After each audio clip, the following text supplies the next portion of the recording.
Try to keep me down, but I'll put the flame out. You can't get to me. Throw your sticks and your stones, go break all of my bones. You won't ache my soul. You can't get to me.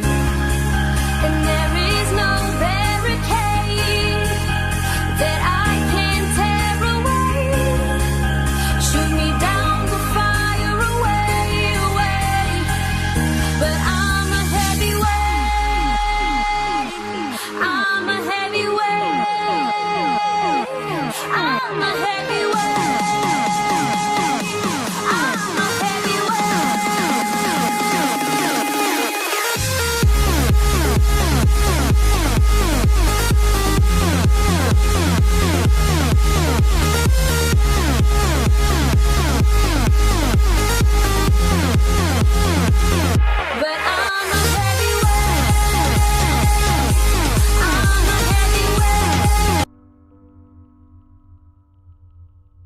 우크라이나 전쟁 여파는 대단했습니다. 미국과 러시아는 다시 냉전 시대에 돌입했는데요. 이것을 우리는 신냉전이라고 합니다. 미국도 신냉전 시대에 돌입하게 되면서 우크라이나를 돕기가 매우 어려워졌습니다.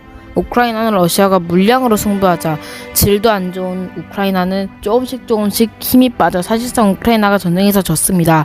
기적이 일어나서 우크라이나가 승리를 한다고 하더라도 우크라이나가 대략 900조 가량의 피해를 입었다고 밝혀졌기 때문에 실질적으로는 우크라이나가 많은 피해를 감수해야 하는 상황이었습니다.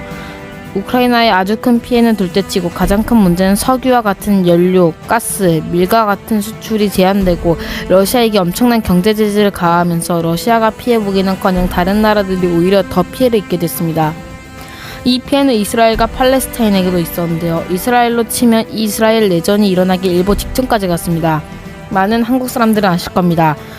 일본이 전국시대에서 한 나라로 통일됐을 때 여러가지 문제가 있었지만 조선을 공격함으로써 하나가 되어 그 문제를 사실상 없앴는데요.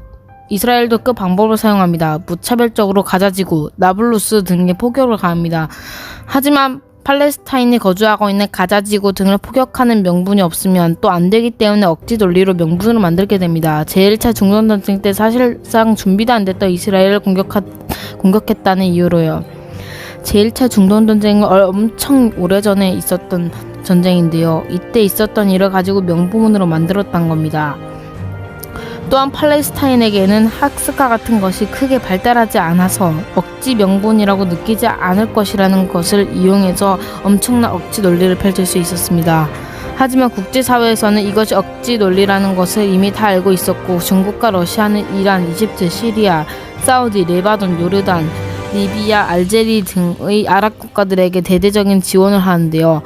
러시아의 경우 2달 안에 40대 이상의 3세대 전차와 미그 29 전투기 10대, 대전차악이 100문, 자주포 3문, 탄약 5천만 발을 지원하기로 약속했으며 중국의 경우 3.5세대 전차 5대, 3세대 전차 20대, 미그 21 전투기 30대, J7 전투기 10대, J11 전투기 5대와 자주포 10문, 탄약 1000만 발을 지원하기로 약속했으며 추가로 100톤 이상의 의료기구를 지원하기로 약속했습니다.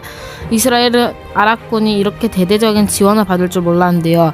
이스라엘도 미국과 같이 서방 세계의 무기 지원을 요청했지만 이스라엘의 억지 논리를 펼친 것, 그리고 신냉전 시대에 돌입하게 되면서 미국은 다연장 로켓포 신문 정도만 지원하겠다고 밝혔습니다.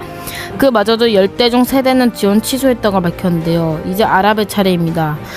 아랍은 이스라엘 남부에 대대적인 미사일 공격을 이어나가는데요. 이 미사일이 베리샤바에도 떨어져 민간인 2명이 숨지는 사고가 발생했습니다. 이스라엘의 미사일 유격 시스템은 정말 뛰어나다고 알려졌는데요.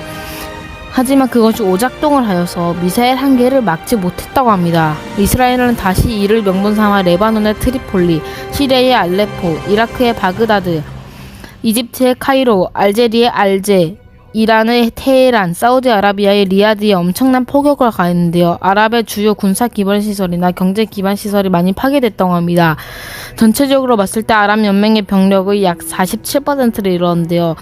그러던 그때 러시아와 중국이 약속했던 많은 무기와 의료기기 등이 도착했는데요. 다시 병력을 조금이나마 회복할 수 있었다고 합니다. 또한 중국의 경우 추가로 2세대 전차 100대와 3세대 전투기 50기와 대전 차악이 123문과 나중에는 육군 40만 명과 공군 파일럿 20명, 의사 10만 명을 보낼 것이라고 밝혔습니다. 이렇게 결국 제5차 중동전쟁이 시작된 것이죠. 우크라이나입니다. 현재 슬로반스크에서 아주 큰 전투가 일어나고 있는데요. 지원받았던 서방 세계의 거의 모든 무기와 의용군, 그리고 우크라이나가 수호했던 많은 전차와 장갑차, 그리고 많은 군인들을 모였다고 합니다.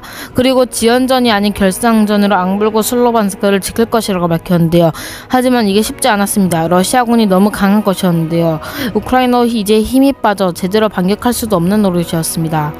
하지만 그래도 계속 러시아군에게 엄청난 출혈을 계속해서 주고 있었습니다. 아프가니스탄입니다. 저번에 탈레반이 점령했었는데요. 세계적인 물가 상승이 일어나자 원래도 못 살았던 아프가니스탄 순 시민들이 더 못 살게 되자 시민들이 일어섰고 아프가니스탄 내전이 일어나게 됩니다.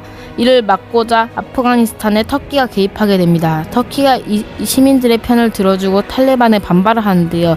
결국 탈레반과 터키 전쟁이 일어나게 됩니다. 이 사실이 국제사회에 알려지자 그나마 석유를 얻을 수 있었던 사우디와 이란 등에서도 얻을 수 없겠다는 사실에 당장 전쟁을 멈추라고 강요하게 됩니다. 이제 사실상 서방 세계는 석유를 미국에 의존하는데요. 여러분이 알다시피 미국은 땅에 기름이 엄청 많습니다.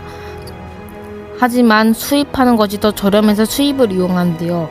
수입할 석유 국가가 별로 없어 미국은 자체적으로 석유를 만들고 우방국들에게 수출했는데요. 이렇게 돼서 오히려 미국 경제는 더 오르게 됩니다.